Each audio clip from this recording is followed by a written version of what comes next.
such a wonderful evening. I'm so happy to have you, Mr. Stanley, with us.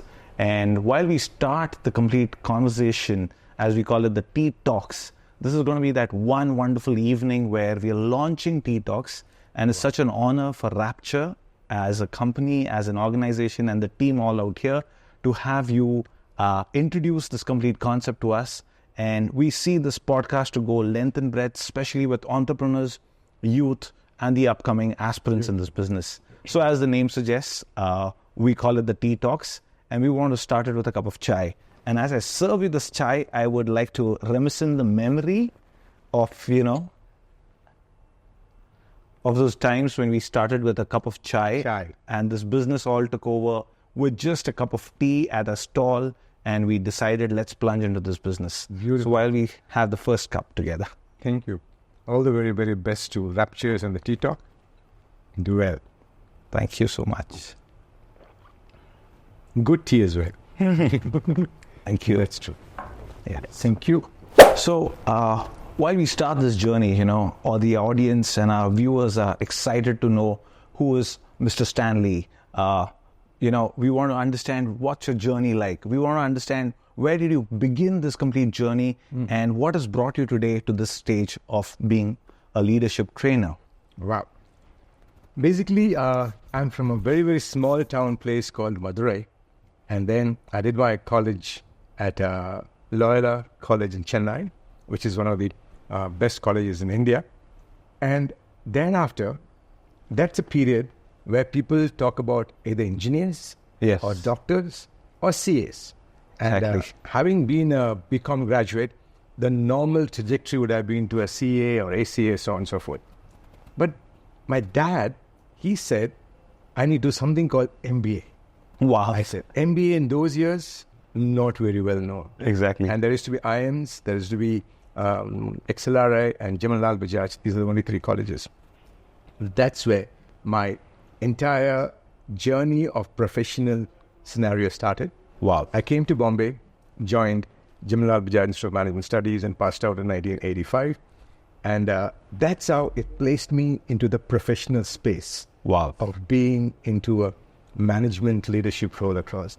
And from a humble beginning, from a place called Madurai to sitting with corporate leaders in Mumbai, leading companies in Mumbai, has been a tremendous journey.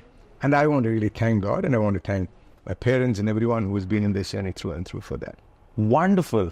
So like I know, a lot of good things happen in Mumbai, but I'm so happy that you've taken a plunge to be in a city like Pune, and you're operating across the globe from a city like Pune. Of course, your travel is immense that I know about. How do you find the difference to operate from a place like Mumbai, which everybody is so excited to go to, vis-a-vis operating even from Pune? What do you have a take on that? I would say I left Mumbai in 1988, in fact, and we came to Pune. Right. And we were here for about 5 years. And that's the time I read with quite a few icons in Pune, like B.V. Rao and Prakash Tandon, of the first chairman of Unilever's, Indian chairman of Unilever's, and so on and so forth. Then I left India in 93. Okay. And 93, 94. And we came back in the year 2021. Right. So that's been nearly closer to 3 decades out of India. So the last stint of us leaving India was from Pune. Okay. And, we had a lot more, affinity to the friends and the place in Pune. So that brought us back to Pune, in fact. It is not that we have family here in Pune, no. And it is just the friends. Right. The purpose that we thought we can do something in Pune brought us back to Pune. Excellent. I'm going to take that key of your friends pulling you back to Pune. I love that line. While I speak that, I want to understand, sir, what has been that professional graph? When you just mentioned Middle East, that's the place which groomed you. That's the place which took you to newer heights, and that's taught you so much. As audiences out there, we want to understand what has been that journey of your professional career, and after that, we want to understand how's the stint of now becoming an entrepreneur. Actually, being in the professional arena since 85 onwards, and being in an Indian environment for nearly closer to 10 years, and in the Middle East for nearly 3 decades. what has happened is it gave me a complete understanding of what you can learn from the professional circle. Okay? There are a few things which it made you understand before I entered into the entrepreneurial line. Right. The aspect of one is adaptability. Yes. Okay. And next is in terms of knowing how you can be able to really add value to the people around. Right. Okay. And diligence and discipline. These are the things which the professional circles brings you forth. The moment you know, when you're working among a whole lot of what we call different cultural team of people Exactly. all around the world, okay, you will learn to adapt yourself. Okay. And then you can be able to really bring forth that impact into the team playing scenario, not knowing the language, but yet being part of that culture. So that's where your connection becomes more important rather than just communication. Right. Okay. You can't just lead a team when you don't connect with them. Okay. That's where the entire aspect of being in a diaspora where people from different nationalities work together, Right. yet had been successful in setting up Greenfield project, Right. turning around loss-making companies into one of the most amazing companies across. Wow. And taking companies which are mediocre to an international space. These has been my forte in this last few years I spent in India and abroad. Wow. It's not very easy to, compress those 3 decades in a nutshell. I completely agree to that. But what happens is there are these couple of memories that really make a man or a person, if I may say, as your first boss. I know I'm going a little off the cue. We've not discussed this, but this is going to really come off the heart. So also, something that really makes me remember the journey into advertising is my first boss in this industry. And the way the person groomed me, and I still remember it like it was yesterday.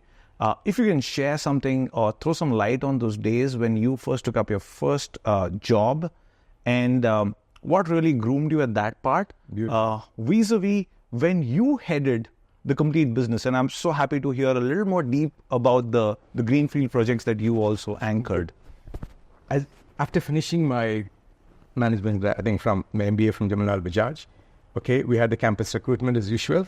And one of among many companies which we had the option to choose from, Right. not that they were choosing us, we were also able to choose, which means that's the abilities we had as a college and the caliber that we produced out.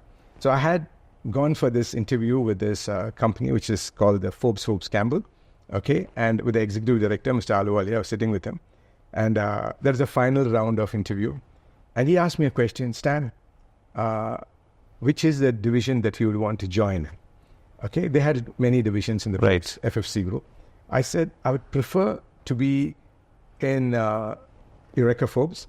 That was my preference, but I'm okay with anything else except liquor. I said, why not? Like, Forbes had a liquor division of theirs. Okay. He asked me a question, why not liquor? I said, listen, that which I do not consume and promote, I don't think so I can ever be able to market. So that's a no-go for me. And he said, if I'm going to offer only that, what would you do? I said, I've got other offers. I can go for that. He said, no, we want you with us. And so he said, we'll give you the one that you wanted. So I joined Eureka Forbes as a management probationer back in 1985. That was the time I could say this about Ravi Sharan, who was my first ever boss. And still, if Ravi Sharan is listening to it, glory goes to you. He took me under his arm and he helped me to set up Eureka Forbes. We are very, very strong in a direct selling network across India. Yes. But we had absolutely no clue what to do with the dealer network scenario. Right. Okay. And Ravi Sharan and we set up the dealer network in India across all the BC class towns in various parts of India across, including every part of Maharashtra. I've traveled every district of Maharashtra I've traveled in 1985, every district of Gujarat, districts of Madhya Pradesh, even the 7 sisters in the northeastern land, and in many places. And Ravi Sharan took me under his arm and mentored me and made me understand. In fact, the very first flight was with him when I traveled between Bombay and Pune and way back in 1985. And so that was the tenure. And going back to the memory, he has been an amazing, a mentor who help you to understand how to connect with people. Silver Jubilee Motors were my distributor those days. And so we used to relate with them and how to appoint distributors, how to get to dealer network, how to appoint sales team across the various places. That was a challenge. And then, of course, history as it grew into different levels across like. Wow. I mean, in fact, that reminds me, whenever I grew into sales, there was one line that my boss used to always say, you're into creative sales, you're not doing what Eureka Forbes does. But I realized those people who used to go door to door, they were so creative that they would sell the same machine in different ways, looking at the customer. Absolutely. And there's so much to learn from those boys on ground because, and I'm sure they have gone a long way through, because standing in the hot stand, moving door to door is something I think this generation is not seen as much. Very, very true. So I can't even imagine in 1985 when you had to travel across the country, what would be the road situation? Absolutely. That is true. In fact, I still remember the statement our president, Mr. A.K. Marfatia, used to say, the only limit to sales is in your mind. You will sell what you decide to sell. Wow. And those terms, those statements have never gone out of my mind. And every single company I went and I said, that is where our focus is. The only limit to sale is in your mind. You will sell what you decide to sell. Wow, that's going to be an anchor point to this conversation. I love this line. Apart from whatever this is a wonderful way to, explain people what a sale is going to be. Wow, wonderful. Looking forward, this journey of 3 decades, while your first boss has taught you so much, and then I'm sure a lot of organizations that you moved to, and then came a position, and roughly what time of your career was that the highest pinnacle position that you stood on? And if you could share those 2 things that are going to guide people who are already on the chair maybe, and then we're going to relook at how we can help the young ones to reach that place. Through the entire journey, one thing was I was curious and I was willing to learn. Right. And learning has never stopped. And adapting to every culture, understanding the team I work with has been very, very phenomenal. And I've been in been in Saudi, been in Oman, been in Qatar. I've traveled more than 25, 30 countries across the world. Okay. And apart from that, what happened to me is whenever I take up any company, right, I first carry with me the A3 sheets, white sheets with me, papers. Okay. And I used to do a complete mind mapping of what is happening in that particular organization, right from the product, services, to the productions, to the marketing, to the teams, to the resources, to the, you name it. Like everything of that organization for me will be there on that white sheet, which I personally note it down. I mind map it. That is something which gives me a glimpse to know what is happening. It is not a mind map which you get from the, what you call data point. No, not exactly that. It is what you literally go through, interact with every resource person, okay, interact with the different teams involved into it, and the various, even if it's going to customer-centric, or customers and also suppliers, every single thing. So by that thing, because to be very frank, I'm a person who is from a management side. Right. I'm not a food technologist, and I'm not a person who can make one single yogurt as well, like nothing of that kind. But I've been heading food companies. Right. Okay, turning around and setting up new things. And all those things has been in the learning which I acquired. And that's why I say learning and adapting is so important across. Like your constant, never-ending learning gives you how to get it.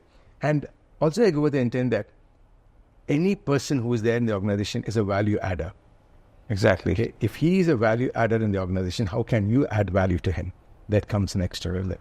Right. So being that person, and I, as a little bit in terms of as our own company itself, we, right from then, it is ingrained into me that I respect every person who is part of that organization. And why I'm saying all these things in my journey, what made me a little bit more different is the very first meeting as a CEO, general manager, strategic business unit head of my company, I have the very first dinner, lunch, whatever I have with the entire organization, it is all with the janitors and the cleaners and the sweepers and the security guard. Wow, that's a very different take. The first lunch the HR guys know, sir will have is only with these guys. And the beginning of the month, beginning of the year, there'll be those team who will come along with me, though they may be insignificant. Right. They may be somebody who is not noticed around, somebody who's just cleaning the organization and going away. Right. But he'll be called in, spend time with me. I could see each one of them, the joy they'll have to see that the general manager, SBO head, the CEO, he sits with us and has food with us. And you feel, of course, a little bit elated that you feel a celebrity when they all want to take photographs with you. That's a part. But I made them to understand, I make them to understand that their contribution is what is helping me to have the best product in the shelves. Right. If they don't take care of my factory premises, if they don't keep every single aspect of my factory clean, tidy, and secure, I cannot deliver the best product in the market. So he as much as important as the next top guy in the company, whoever it could be like. Exactly. That makes them, then you should see the joy, the goodness, and the cleanliness, everything happens. And they know when you walk in, they know that they're saying, sir, we have kept this place for you. Wow.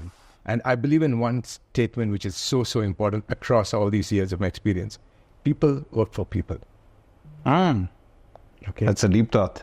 Yeah. People work for people. So it is not for the organization, it is not for the money, it is not for anything else. But if they like you, they work for you. So that's the take which I have been having across all these years in different parts of the world. And I keep living to it even till today. Wow. It's a reminiscing moment where you want to deep dive all the 30 years in a 30 minutes conversation. Not possible. But it's so enriching for us as a generation to understand those are the takes that are building you up even for today.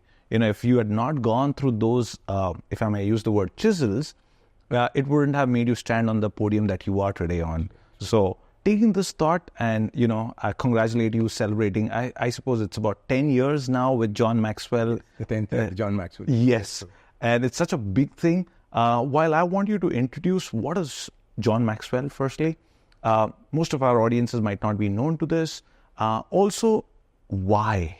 Sure. That is the most important question. Even I'm as curious as to know why John Maxwell as an overall thought. As I said, a management grad can do what? Manage things, systems, processes, and people effectively. Right. Okay. That's what I've been doing. And that came in 2015 when I was heading, again, the company in Qatar, one of the most reputed companies. I realized I had a beautiful, huge team and nearly about 25 top department heads reporting to me. And I was the head of the business unit. Each of these individuals were working in silos. Okay. There used to be difference of opinion, difference of understanding, not able to know why I'm not able to gel with you. Right. And there will be a conflict between a production manager and the quality control guy, and the quality guy and the maintenance person, and the maintenance person and the procurement guy, and procurement and the finance guy, and finance and everyone along with the marketing and the difference of the sales. I realized there's something that's not gelling well. Right. Being a management grad, obviously, you try to put forth your foot down, and with your own aura of getting things done, you try to manage things well. Right.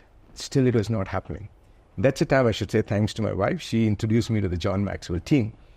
And that was a game changer. Wow. Okay. Dealing things through the management perspective and dealing things through the leadership perspective has been tremendously different. Okay. And I started being mentored by John Maxwell himself and his team members. I've been with him and I've been to his place in Atlanta. And of course, we meet in Florida. And since then, I've been part of the team. And my entire aspect of understanding people and learning what is that leadership value I can add into them and help them to be leaders of their own teams. And it's being trained by John Maxwell and their teams and everything. I started training my team in the leadership and their personal growth and something which is called the DISC assessment and workshop. Wow. So what did this do to them? Number one, it made them understand what are their own personal strengths, weaknesses, their behavioral patterns, their communication style. Right. And not just about them, they also could understand what is about the others. Those whom they work with, those whom they meet, who are maybe their suppliers, could be their spouses, could be their families, could be anybody. Okay. So this aspect of knowing your own behavioral, communicational styles and preferences and understanding others' behavior and styles and preferences made them know why what is happening. When they understood why this person is behaving in this particular way, okay, how could I try to be in his shoes and handle a situation? Right. You would not believe it. As a company, we broke down the silos. The culture changed. Yes. People started talking new language. Wow. They started saying, hey, that person is a D-style person. That's the reason he's asking for this information. Let me give him the information so we can understand each other. This person say, he's an I-style person. He will not have a long time to listen to me. So let me not give long sentences. Let me just break it into smaller nuggets. Therefore, I can get the things consumed. And this person is a people-oriented person. So let us work on that scenario. And this person requires a lot of details, that he requires every single detail. So before going to that person, let me carry all the details. Like things in. The whole culture changed. And there came something which is called the embargo in Qatar. Okay, where the neighboring countries in 2017, they stopped relating with us. Yes. We could see the entire team, along with the management support and all their, goodwill for us. We grew the company tenfolds. My goodness. Okay, and we just had new plant erected in 45 days' time. And we had things flying down in, and we had grown from, say, 50 level vehicles of 3.56 ton a vehicle to about 150 of them. Oof. Everything happened because the silos were broken, the communication prevailed, and people's understanding of the behavioral style of one another happened. And the leadership team, which took onus on themselves, they didn't just do it for themselves, they started imparting to the others. Wow. The next level. And there came a scenario when there was what you call the pandemic. Right. So by that time, the leadership had trained the second line. And as we senior managers, and we could not enter the factory. Right. Second line were allowed to be in the factory. They ran the company without having any difficulty. Wow. I think so. That's what the leadership and understanding of what is your behavioral style and others' communication and behavioral style helps you to grow, not just yourself, but grow the business. Wow. So if you want to, one thing which I've learned over a period is, if you want to grow the business, right, don't focus on the growth of business, but focus on the growth of the entrepreneur or the business owner. Wow. That's a different take on it altogether. Yeah. Because I have heard the best of the tutors into business, and they'll give you all the tricks of the trade, that how you grow your business, where you take your capital from, infuse it, da-da-da-da. They'll make it larger than life scenario for you, and they'll just want your turnovers to bloat up. And without knowing the fact that, like you said, people make, people, and people work for people, if I may say. People. And one thing I take again from here is, leaders make leaders. That story which you had mentioned to me is like, when you were not allowed to enter the factories, your second line of managers took over as the chiefs. Absolutely. And they ran the show for you. Very true. And I can't even fathom the fact that, anything happens like that ever again. We should have our second line of action to be prepared already in time. True. But yes, when you were speaking about this word DISC, if you can throw a little more light on it, so that all our audiences can understand. DISC is a study which is done by Marston this is about 1924, if I'm not mistaken. And the four words which talks about is D stands for dominance, and I stands for influence, and right, S stands for stable, and C stands for compliance. A D-style person drives the business, and he's more concerned about how can I get my tasks on, and how can I get the things working out. And he's a very outgoing person, of course. The moment you see an I-style person, he's a very, very outgoing person, but he also likes to mix along with people. Mm-hmm. So he's a person who likes to be a little bit more on the good, fun side and want to be on the, always being seen around. Yes. And it's good. And each person has got their own different strength. An S person is the one who becomes like a backbone of organizations, where they are there always to stand by with you and see that the people are taken care and the systems and processes in place. They won't let anything to just come in the way to change, but things are working out well. Wow. Where the C are the people who are compliant-oriented, who would want to see that every single things are in compliant, detail work, okay. And you need to have all the four people, but you need to have all the four in the right places. Exactly. A wrong person placed in the wrong position will be the disaster that organization faces most of the time. Wow. So what I see is, where does your people are placed in your ship? Your business is a ship. If it's going on, you need to know, do you have the right people in your ship? Right. At the right positions. And if they are going in the right position, definitely your ship can sail through all storms to the destination. Wow. If not, it can be stuck anywhere and can be difficult.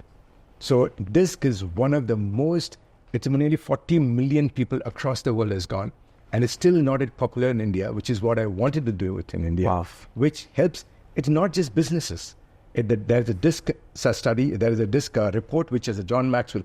I represent the John Maxwell's DISC impact reports, which is specifically for people who just want growth, which could be anybody and everybody, the people like you and your team members, anyone. Exactly. It could be another DISC which is meant for the salespeople, sales professionals. Okay. It helps them to understand what sort of hot buttons do those clients they have, and how can you touch the right hot button and get the business and sale done immediately. So that's a separate DISC workshop for them. Okay. And there is something which is for the students who are just moving from student to college and career. Okay, they need to know what sort of a learning style they possess, what sort of a thinking style possess, and what sort of a way they can be able to look into different career opportunities.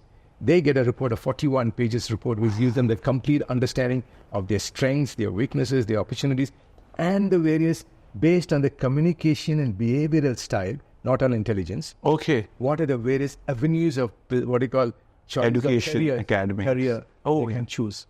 That's for the students. And there's something which is called for the team bonding and communication. Right. Okay. Those who are suffering, why am I not able to communicate and break the ice with my team member? There's a DISC side for that. So there are different DISC reports work out. And I conduct the workshop, which is the game changer. People can get a report, but you won't understand head or tail what to do with the report. Right. The game changer comes in the workshop which I conduct, which makes a person understand everything about how to know one another, how to relate with one another, how to understand, and how to grow. Wow. What is it? This is different because, people, like I said, whenever you help an organization, the first thing you want to plunge onto is the balance sheets, the market size. Are you operating right? Is your product right? Is your production perfect? And people get so caught up in that. So what I see a difference is you're focusing on the people first. Absolutely. Business will fall in place, if I may put it that way. Also, one more thing, sir. What I understand is DISC, while you mentioned it's for different age groups. Different segments. Different segments, maybe. Also, is it a DISC, I would say the complete plan, does it work for various types of sizes of organization? Yes. If you're a small size, you're a big size, whatever organization. It is like the DISC as a thing, it goes this way, 3 stages. Right. One, there is a report. Okay, for that you give a test. Okay, it's about 25 minutes to 30 minutes to take a test across. Like, based on the test, a very original, individualized, personalized report you get. Okay. Okay, which is, if it's for Gabriel, it'll be for Gabriel. That's it. Like, and this report will not be the same as somebody else. Wow. Where it brings about all your factors of motivations. Mm-hmm. Okay, it brings about all the various styles of yours, and what are your communication preferences, what are your behavioral style, and what are your strengths, what are your weaknesses. And also, there is something very unique with the John Maxwell DISC report, which brings out something called a power DISC, which tells you what are the areas where you can have your sweet spot, and you play on your sweet spot, you can excel tremendously. Wow. And what are the weaknesses which you don't have to worry? You can collaborate with somebody else, and then you can leave it aside. Oh, yes. Okay, that is one. Now, knowing this particular thing, this happens for every single person individually. So there is a cost which you pay towards the assessment report. Right. Then there'll be the report itself will come by, and there is a 4 hours of interactive DISC workshop, which is the game changer. Because getting a report is not a great thing. Like, I just remember somebody recently shared with Shraddha telling, this is the report which I've done already. I said, do you know what is it like? I don't know, I just got the report. So they wouldn't know what to do with it. Right. So you do the workshop is where you understand everything of that.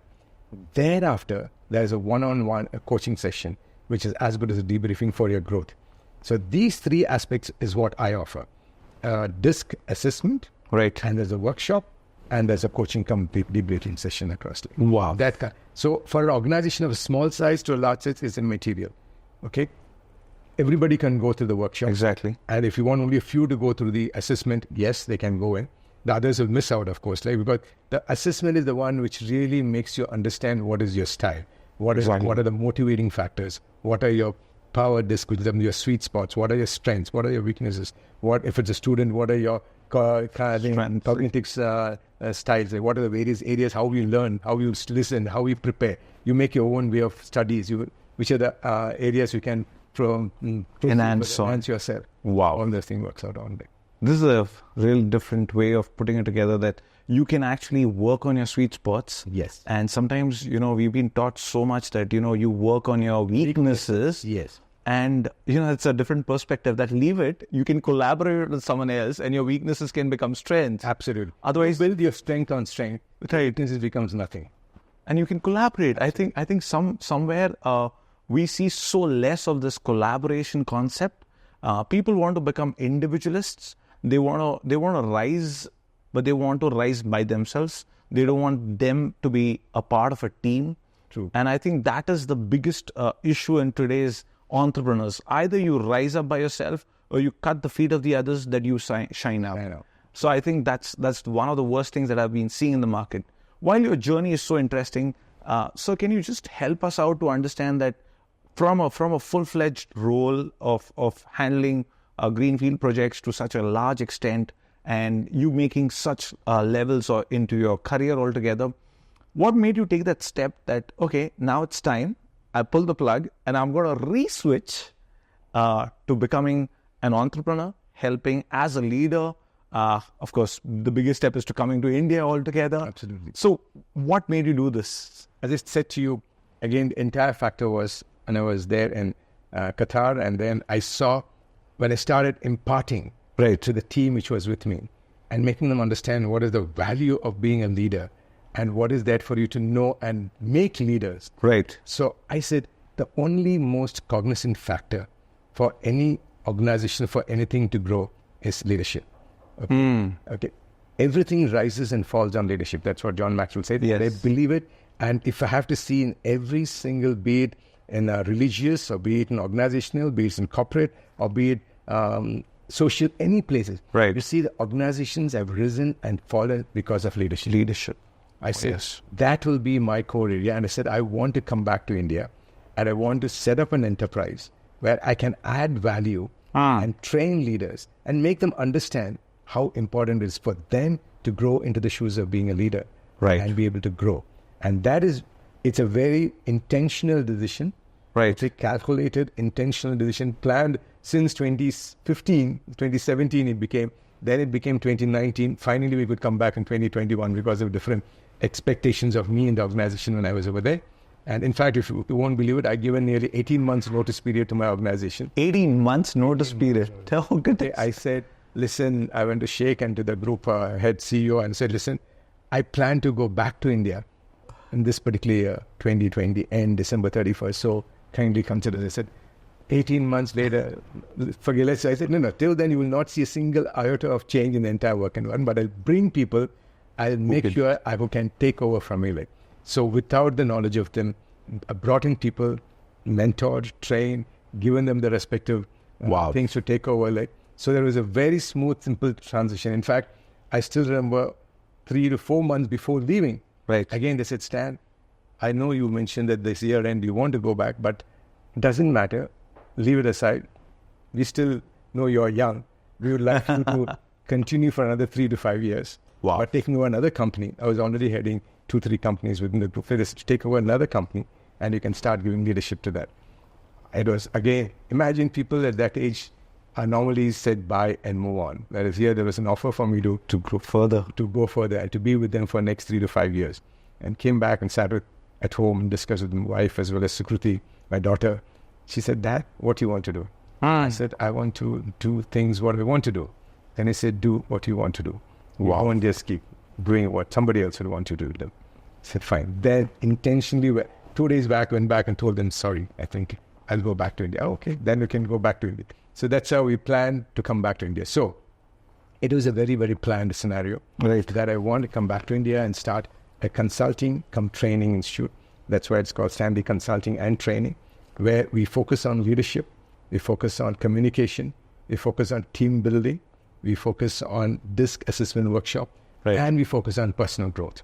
These are the 5 pillars we focus on, apart from my consulting work, which I consult to some of the startups and some of the companies which I do give them advice. I'm there on the advisory board of them. And apart from that, with this training, I do this 5-pronged training scenario. Wow. So it's been a big journey for you. Something that really excites all the audiences when you operate in the Middle East, there's a pattern of work and business. And I'm sure you've seen it so closely for 3 decades or there. But once you move to the Indian scenario, what have been the 3 most challenging factors, if I have to put, in terms of the marketplace, in terms of you connecting with people, and how is it growing for you? One thing is, I would say people are not that willing to change. Right. Okay, that's one important aspect. And they have got certain set patterns which they're used to, and they feel that works for them. Okay. And being India, which has got a fantastic diaspora of information, technology, and resource of every different kind, everybody knows something. Okay, I would say everybody knows something. Therefore, they don't want to know what is the important thing. Right. Okay, so I know this. Okay, when you discuss about the disc, oh, I know disc, like I've done the disc. Like, okay, what do you know about the disc? Like, I've heard about it. Okay, fine. What have you heard about it? Something. So that's what everybody knows something like.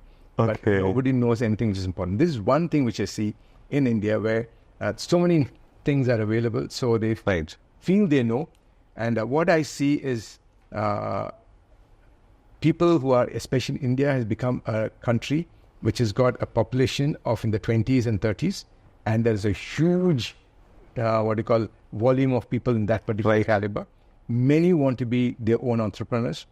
And it's very, very vibrant in terms of that. And there's a tremendous amount of energy. Right. Crazy enthusiasm. Okay. What they're missing out is the expertise and the experience. Exactly. Okay. So that's what I would say. When I came back to India, I came with that one factor. I said, I bring with me experience and expertise. Okay, you guys have got the energy and the enthusiasm. Exactly. Okay. Let me give my expertise and experience to you. You use your energy and enthusiasm. We can come together and see how much you will be able to go beyond what you can do across. Like that is still taking time. Right. I believe it will come to take place very, very soon. Like. So I think you've hit the chord right with Rapture. You know, the desire of this organization and the vision of this organization is we were the very first organization that put in our vision, we want entrepreneurial spirit people. And when I put this down, I was thinking of putting it off, let's not do it. And in fact, the story goes that the time I put this out there and I announced it before my team, it was literally within 6 months, our first very good employee said, hey, listen, I'm moving on and I want to start my own business. And at that point, sir, I actually was biting my tongue. Why did I set this vision? But over a period of time, I learned that one thing is when you get people with entrepreneurial spirit, while they even work for you, they do not think about that I'm going to do this job for the next 30 years. I'm going to prove myself in the next 3 years. And same thing happened with that lad. In fact, we promoted him the best way. While he stepped out as a business entrepreneur by himself, we were the first ones to outsource work to him to see that he stabilizes to a certain level and he's doing well for himself, So that is where I think all entrepreneurs, whoever is listening to us, should, I think, bring forth that entrepreneurial spirit. You should have a handshake with your team to say, hey, listen, if you want to start something, go ahead.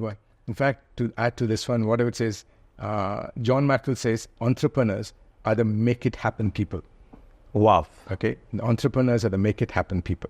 Now, this particular spirit of making another entrepreneur grow is one of the things which, again, I came back to India is I want to see that I can build ladders for people to climb. Right. I want to be a person who builds ladders for people to grow, build ladders for people to start climbing in, and I want to be able to hold the ladder for them to start stepping forth and go further. Okay. Wow. So what does it mean? Exactly what you did. Okay. You are not just doing your entrepreneurial spirit or getting your business grow, but you're making another person to grow across. That is a new ladder that's being built in. Exactly. Okay. So how can I build ladders for others to grow? And all those times I want to hold the ladders for them, therefore they can grow. Wow. The 2 important factors. It's not just making them build the ladders. You build a ladder, make that person step onto it, Right. And as the person stepping on, you hold the ladder for them. Therefore, they can climb. And once they climb, let them be builders of ladders for others. Wow.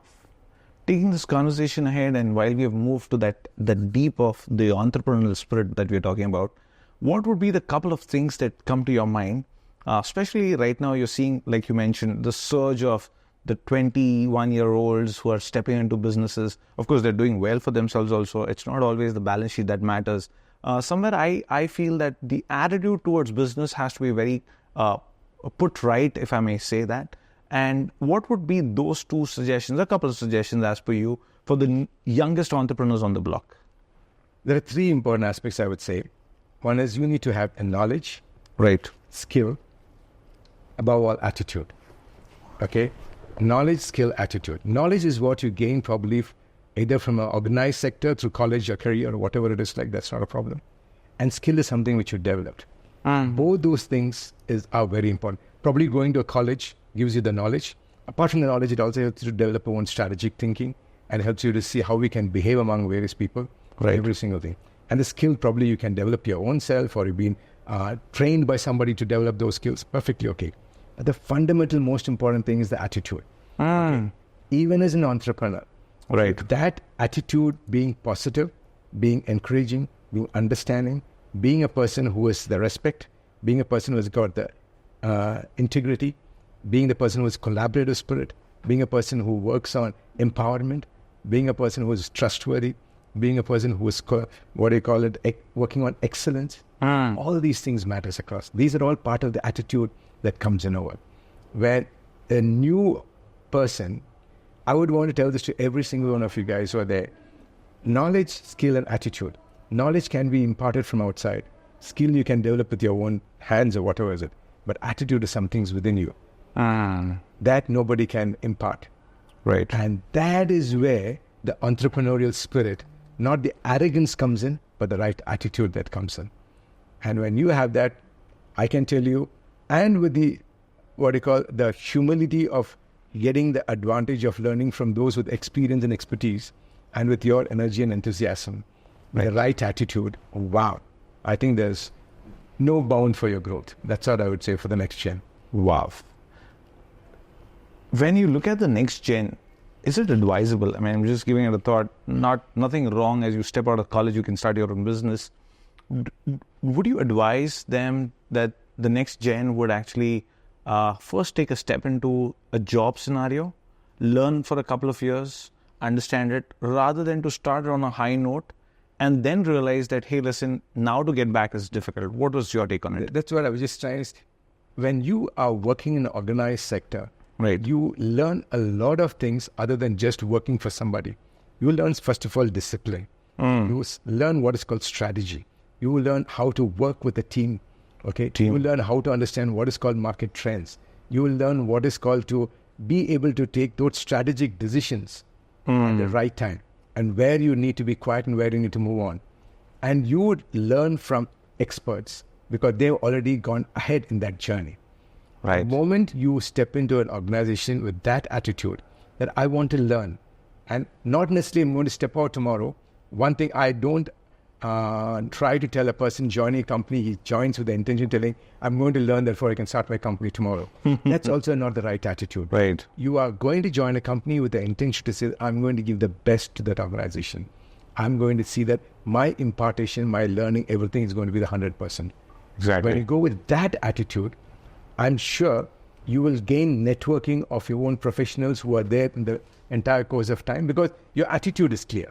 Okay, your knowledge level of learning is fine, your skill level learning is great, but your attitude is also clear. So when you have gained such an experience from people who have been forerunners to you, Right. and have done things, and with that right perspective, when you come out, you will know what to do when and how to do whenever you can.